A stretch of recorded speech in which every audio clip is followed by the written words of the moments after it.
Imagine discovering in a 2,200-year-old tomb a complete army of more than 8,000 life-sized warriors, each with a unique face, armed and ready for battle. This is not fiction. It is the Terracotta army of the first emperor of China. But this silent army is just the guardian of a much larger secret. That of a civilization that has endured continuously for more than 4 millennia.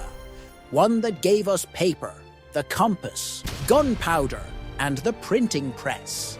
This is a journey into the heart of the longest and most fascinating story ever told. Welcome to Ancient Truths, the channel where we unearth the secrets of human civilization. Today, we embark on an odyssey through 4 millennia of Chinese history. From its mythical origins on the banks of the Yellow River to the twilight of its last empire, we will explore the dynasties, philosophers, and inventions that forged one of the most influential cultures on the planet. Prepare for a journey that will reveal the ancient truths that continue to shape our world. Our story begins in the Yellow River Valley, a river as powerful and destructive as it is life-giving. More than 4,000 years ago, legends speak of the 3 sovereigns and 5 emperors, mythical figures who introduced agriculture, medicine, and civilization. The first verifiable dynasty is the Xia, approximately from the year 2070 BC to 1600 BC, whose legendary founder, Yu the Great, controlled the river's devastating floods and laid the foundations for the first Chinese state, uniting the tribes under a centralized leadership. Following this is the Shang dynasty between 1600 BC and 1046 BC. It was during this period that China gave one of its greatest gifts to the world: writing. The oldest characters come from oracle bones. Shang diviners practiced a complex ritual. They applied a red-hot poker to a turtle shell or an ox bone until it cracked, interpreting these cracks as messages from the ancestors. These questions and answers were engraved on the bone, creating the first Chinese writing system. This aristocratic society, dominated by priest kings, also created extraordinary bronze ritual objects, vessels like the Ding and the Jue, of a complexity and beauty that demonstrated a technical sophistication unparalleled in their time, objects that were both symbols of power and tools for connecting with the spiritual world. In 1046 BC, the Zhou dynasty overthrew the Shang, initiating the longest reign in Chinese history.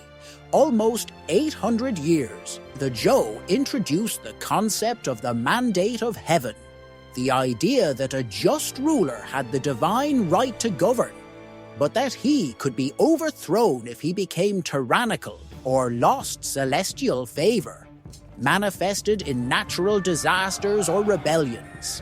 This principle would endure as the legitimizer of power until the 20th century.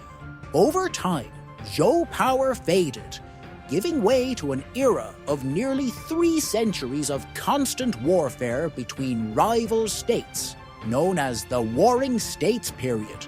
Paradoxically, this chaos was the breeding ground for an unprecedented intellectual flourishing. The 100 schools of thought. Confucius, who lived between 551 and 479 BC, developed an ethical system based on benevolence, filial piety, and social harmony. He believed that peace was not achieved through laws, but by cultivating moral virtue in each individual through proper conduct and respect for family and social hierarchies. His teachings would become the ideology of the Chinese state for 2 millennia. His contemporary Laozi founded Taoism, a philosophy that advocated for living in harmony with the natural course of the universe. The Tao, through non-action or effortless effort. Other schools, such as legalism, argued that order could only be maintained through strict laws and severe punishments, a philosophy that the state of Qin would successfully adopt. The Mohists, for their part, proposed universal love and the condemnation of offensive wars, a radically pacifist stance for the time. Finally, in 221 BC, the state of Qin achieved the impossible. It unified the 7 warring states. Its king, Yin Zheng, proclaimed himself first emperor, Qin Shi Huang. His reign was transformative. He centralized power, abolished feudalism, standardized writing, weights, and measures, and connected fortifications to create the Great Wall, a project of immense scale and human cost. But his tyranny was legendary. He ordered the burning of philosophical and historical books and the burial of scholars. His most impressive monument is his tomb, protected by the famous Terracotta army, an army of more than 8,000 life-sized soldiers and horses, each with unique facial features created to protect him in the afterlife. The Qin dynasty collapsed quickly after his death, but it had created the template for the Chinese Empire. From the ashes of the Qin arose the Han dynasty in 206 BC, which would rule for 400 years. The Han consolidated Chinese identity, expanded its borders, and established the legendary Silk Road, a network of trade routes connecting the East with the West. Emperor Wu Di sent his envoy, Zhang Qian, on a mission that, although it failed its diplomatic objective, opened these routes through which not only Chinese silk traveled, but also spices, porcelain, and, crucially, ideas and religions. It was during this period that paper was invented, traditionally attributed to the eunuch Cai Lun, in the year 105 AD, revolutionizing the transmission of knowledge. Other notable inventions include the first known seismograph, created by the polymath Zhang Heng, to detect earthquakes hundreds of kilometers away. The Han also established the Imperial examination system to select officials based on merit and elevated Confucianism to the official ideology. It was also during this time that Buddhism arrived in China from India, gradually integrating into the Chinese spiritual landscape. After the fall of the Han in 220 AD, China entered a long period of fragmentation, known as the Three Kingdoms and the Southern and Northern Dynasties. It was an era of war, but also of intense cultural fusion between the Han Chinese and the nomadic peoples of the north, a crucible where Buddhism consolidated with the construction of magnificent cave temple complexes. Finally, in 581 AD, the Sui dynasty unified the country. Although the Sui were short-lived, they completed the construction of the Grand Canal, a monumental waterway of over 1,700 kilometers that linked northern and southern China, facilitating the transport of grain and troops, an engineering feat that would sustain the empire for centuries. The Sui were succeeded by one of China's most glorious dynasties, the Tang, who ruled from 618 to 907 AD. Tang China was the largest and most advanced empire in the world. Its capital, Chang'an, was a cosmopolitan metropolis of over 1 million inhabitants, where Persian merchants, Central Asian missionaries, and diplomats from the known world coexisted in vibrant foreign quarters. Tang culture was vibrant and open, and poetry reached its zenith with figures like Li Bai and Du Fu, whose verses are still recited today.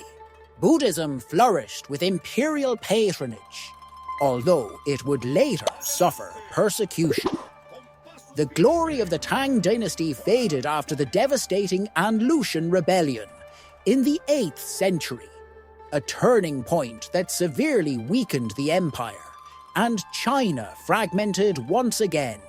The Song dynasty, founded in 960 AD, never had the military might of its predecessors, but it was an era of extraordinary technological and economic innovation. It was during the Song dynasty that Bi Sheng invented porcelain, movable type printing, around the year 1040 AD, several centuries before Europe. The Chinese also perfected the formula for gunpowder for military use and adapted the compass for maritime navigation. The Song economy was the most advanced in the world, with large-scale industrial production of steel and textiles, and the first nationwide issuance of paper money, which facilitated massive trade. Cities like Kaifeng and Hangzhou bustled with life, with night markets, theaters, and restaurants. Culturally, the Song saw a revival of Confucianism with the development of Neo-Confucianism by philosophers like Zhu Xi, a rationalist synthesis that would become state orthodoxy. Despite their sophistication, the Song were militarily weak and fell to the Mongol invaders in 1279. The Yuan dynasty, founded by Kublai Khan, grandson of Genghis Khan, was the first time all of China was ruled by a non-Chinese dynasty. Although they maintained Chinese institutions, the Mongols imposed an ethnic hierarchy and reserved the highest positions for themselves. This period witnessed significant cultural exchange, immortalized by the accounts of Marco Polo, who served in the court of Kublai Khan. Mongol rule lasted less than a century. In 1368, Zhu Wanzhang, a rebel leader of humble origins, expelled the Mongols and founded the Ming dynasty, which would rule until 1644. The Ming restored Chinese rule, rebuilt the Great Wall with brick and stone as we know it today, and built the Forbidden City in Beijing, the largest palace complex in the world. Under the Yongle Emperor, the eunuch admiral Zheng He commanded 7 naval expeditions across the Indian Ocean, with fleets of gigantic ships, some over 120 meters long, that reached the coasts of East Africa, demonstrating Chinese naval power. However, after his death, a conservative faction at court gained influence, and China abruptly abandoned these expeditions and turned inward, a decision that many historians consider a crucial turning point in world history, allowing European powers to eventually dominate the seas. The Ming were succeeded by the Qing, the last imperial dynasty, which ruled from 1644 to 1912. The early Qing emperors would preside over a period of stability and expansion, and the empire reached its greatest territorial extent, incorporating Tibet, Xinjiang, and Mongolia. However, while China reached its imperial zenith under emperors like Kangxi and Qianlong, Europe was in the midst of the Industrial Revolution. The technological and military gap grew ever wider, and the isolationist mindset of the Qing court prevented it from recognizing the magnitude of these changes. The 19th century witnessed China's century of humiliation. The First Opium War from 1839 to 1842 ended in Chinese defeat, and the signing of the Treaty of Nanking, the first of the unequal treaties that ceded territory like Hong Kong to the British and granted privileges to foreign powers. Massive rebellions, such as the Taiping Rebellion, which caused between 20 and 30 million deaths, further weakened the empire. Despite attempts at modernization like the self-strengthening movement, which sought to adopt Western technology while preserving Chinese values, the Qing dynasty collapsed under the weight of external pressure and internal turmoil. Finally, the Xinhai Revolution of 1911 put an end to more than 2,000 years of imperial rule. The last emperor, the child Puyi, abdicated in 1912, and the Republic of China was established. Thus, we conclude our journey through 4 millennia of Chinese history, from its mythical origins to the end of its last empire.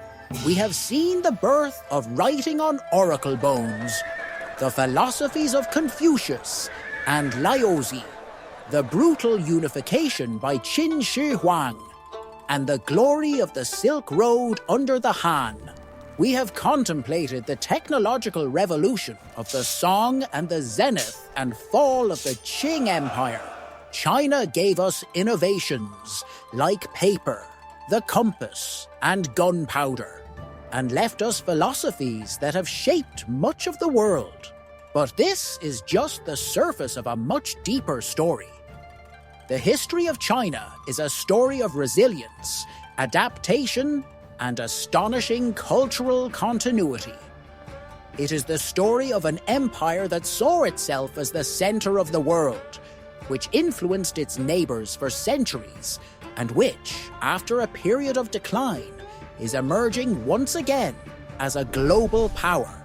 Here at Ancient Truths, we will continue to explore the ancient civilizations that have forged our world. If this journey through Chinese history has intrigued you, don't miss our upcoming episodes, where we will unearth the secrets of Egypt, explore the mysteries of Mesoamerican civilizations, and travel through the lost empires of Asia. History is a mirror that reflects who we are and shows us where we can go. By understanding the past, we gain a deeper perspective on our present. Thank you for joining us on this journey through Chinese history. Here at Ancient Truths, we believe the past holds truths that can illuminate our present. We invite you to join our community and subscribe to our channel.